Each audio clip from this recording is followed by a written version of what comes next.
Is marriage the ultimate goal of a relationship, or is it just one of many paths to your happiness? If you're curious, then stick around because we're going to be unpacking all of this today and much more.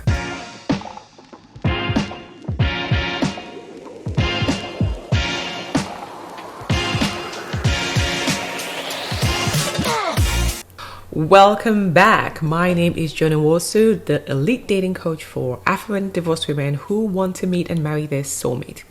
Today we're tackling the big question: should marriage always be the end goal of every single relationship? Right? But before we jump into it, if this is your first time meeting me, then welcome to my channel. And this is the time for you to hit that subscribe button so that you get notified every time I release a video. I'm committed to releasing videos every single week so that we can be on this journey together and uncover the ways to make sure that you have the results that you're looking for in your dating life this year. So let's get into it. So for some people, again, like I always say, there's no right or wrong answer. There is only what works for you. So for some people, marriage is the ultimate destination, right? This is a dream that they had since they were kids. And that's what we all saw on TV, right? The fairy tale wedding and the happily ever after stories. Great. For some other people, it's not even in their radar. There's just some people who say, I never want to be married. And that's okay too. But here's the thing. Whether or not marriage is your goal, you've got to understand what it really takes to build a relationship that lasts. And that's what I want to discuss with you today. So let's talk about the first point. So the first point for me is I always think of marriage as the PhD of relationships, right? So think about it this way. Marriage is like getting a PhD. And the truth is, not everyone wants one. And that's fine. And there's some people who want one who just can't get one. And that's fine too. But if you do want marriage, then you kind of have to go through all the earlier stages of relationships, right? To prepare you for that PhD level of relationships, which is getting married. When you skip these steps, it typically usually leads to heartbreak and unfulfilled partnerships. And some people are able to just slug it out and just stay there. And for some people, it ends in divorce. So before you jump into getting married, let's just break it down. What are some of those layers of education, right, when it comes to relationships? So think of the kindergarten stage. So this is the puppy love stage, right? This is the kind of love at first sight. You're so excited, right? It's all about the butterflies. It's all about the excitement. Great. It gets you going, but it's fleeting because the moment you meet some other cuter guy, right, or someone that has more of the things that you want, or someone who has a stronger chemistry or connection with you, puppy love is gone. It's all over. And then you move on to the next one. And at some point in your life, that was okay, where you're just constantly dating different people and not really building anything solid. So that's kind of like the kindergarten level of relationship. Then the high school one for me would be, so now in high school, your relationships are a little bit more stable. Now it's going on to many, many weeks or many, many months. You're going on constant dates. You're having a good time, but you're not really dealing with life's deeper issues, right? So it's just all about the surface level. Let's just go have a good time. Let's just do things that we enjoy together. And that is beautiful at that point. So some relationships, that's only the level that they get to. Is that the time you want to make a decision to get married?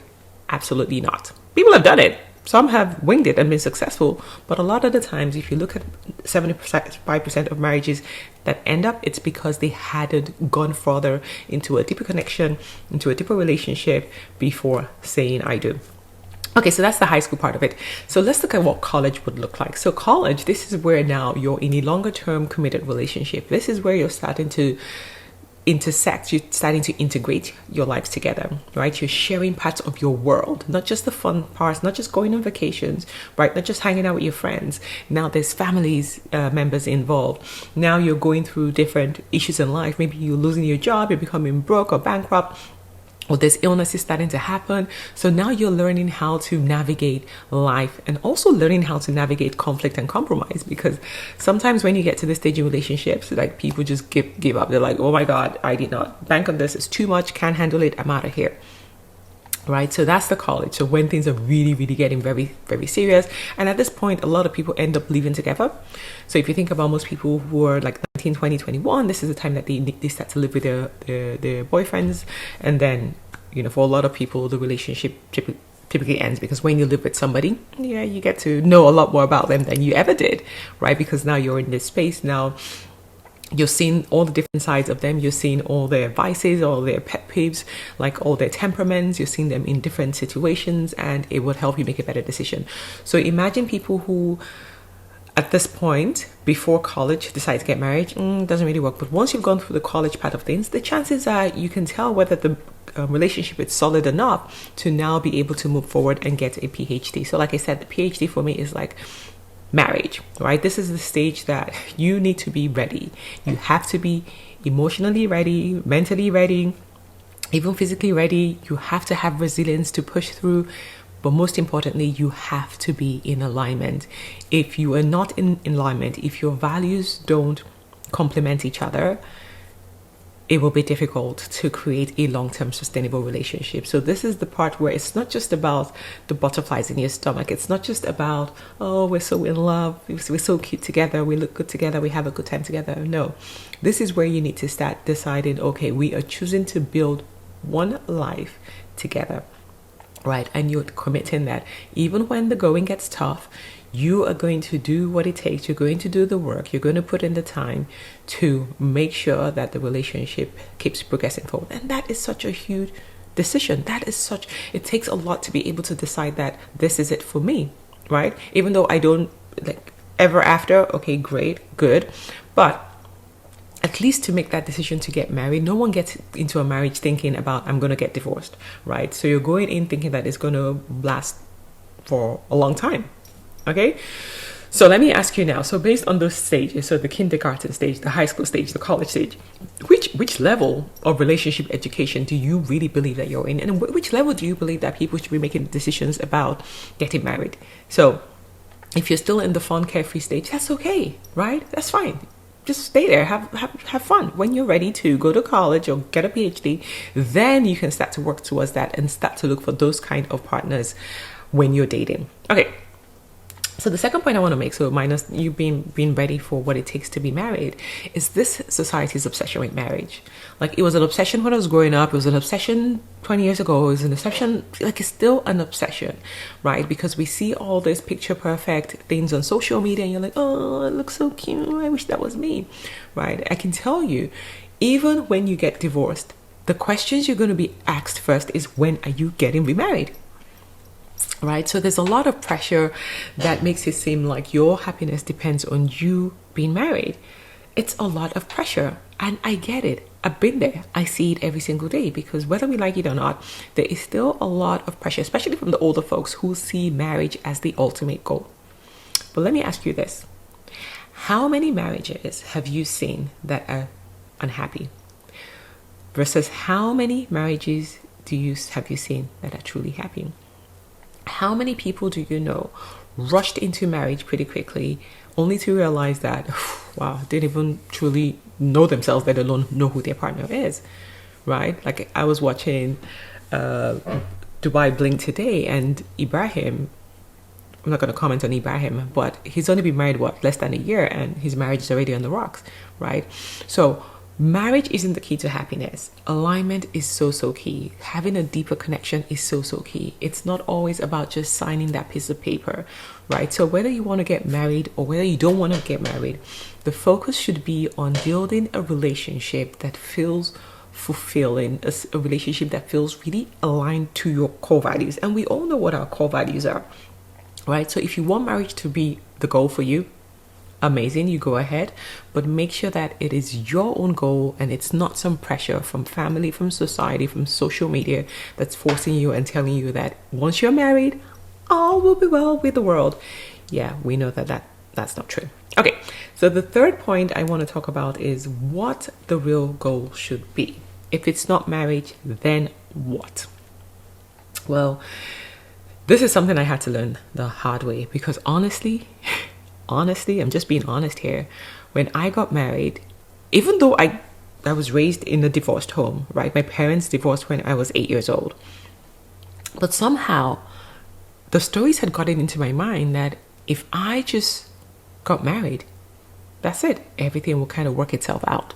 And how many of us know that it really doesn't work that way, right? When I got married, I hadn't done any work to understand who I truly was or who I needed or whatever, what it even took to be in a marriage. I'd been through a series of bad relationships. I didn't go through any healing. Like, I didn't know about healing past wounds or making sure that I'm ready. I'm not bringing the same baggage to marriage. Right? So I just jumped into a marriage, and very quickly I had to jump out again because I found out that the marriage was not for me. So being clear on what it is that truly makes a relationship work is the connection, is the growth, is the alignment. When I started dating again after my divorce, I still made the same mistakes. Like, I'm just being honest.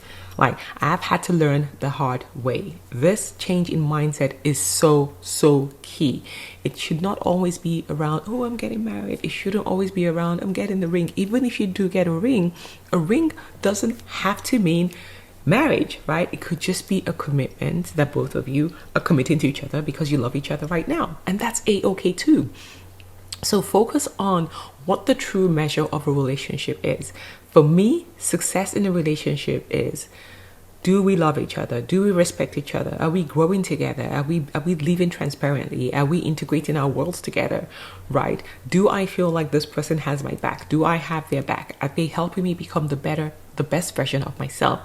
That is what is key to you. You have to choose a relationship that really aligns with who you are, one, so your values, and then the vision that you want for your future as well.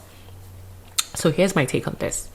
Again, I'm not against marriage. Like, some people say, oh, but Joan, does that mean that we shouldn't get married? If you want to get married, but do it for the right reasons. Make sure that it is your goal. Make sure that you are ready, because there's nothing worse than thinking it's a fairy tale and you get in and you're like, whoa. And that's where you hear people say marriage is very difficult. It's not easy. It's this, it's that. It's for, It is for endurement. Yeah, so you endure, you don't enjoy. I don't believe in any of those things. Anything I have to endure is not for me, right? So whether you want to get married or whether you don't, that's not what's important. What's important is to make sure that you're building a solid foundation. You're building a great relationship that is helping you be the amazing person, be the most beautiful person, where you feel seen, heard, appreciated, loved, respected. We all know what that feels like.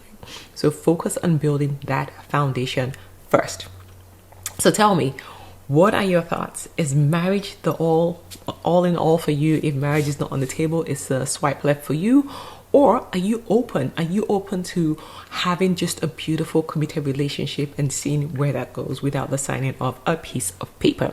Okay, so if you haven't downloaded my free guide, the 12 steps to having an effortless relationship in 2025, I'm going to include the link again. Make sure you go and download it, right? It will give you just 12 simple tips, strategies that you can use to make sure that you're having the best relationship. You're able to make the right decisions. You're able to show up as the right person so that you can have the type of loving, committed relationships that I'm talking about. Okay. And if you feel like, okay, Joan, you don't know my story, I want to bounce it off you, I want to talk to you, I got you. I've been dating for a very, very long time, right? I've been on many dates, and I've kind of figured this thing out. I've kind of figured out how to be able to show up as your authentic self and be able to become that magnetic woman who can attract the kind of men that it is that you're looking for. And if you feel like you want to work with somebody one-on-one, I got you. You can check out my Magnetic Woman program, which is open now. I'll put the link in the description as well. And I just want to leave you with this, right? You are complete on your own. You don't need marriage to complete you, right? I'm a stern believer in love and relationships and what it helps you, what it brings into your life, that addition that it brings to you. It's all great, but that's what is important. Before you say I do, make sure that the person is really in alignment with what it is that you like, you want and you desire. Making sure that they're also in alignment with what your values are, because you can never lie to your values. I am with you. I'm wishing you all the best. Thank you so much for watching my video. If you enjoyed this, make sure you like, hit subscribe, share it with a friend. We're changing the narrative this year. Until next time, I will see you. Take care of yourselves. My name is Joan, the Elite Dating Coach, and I will see you in the next video.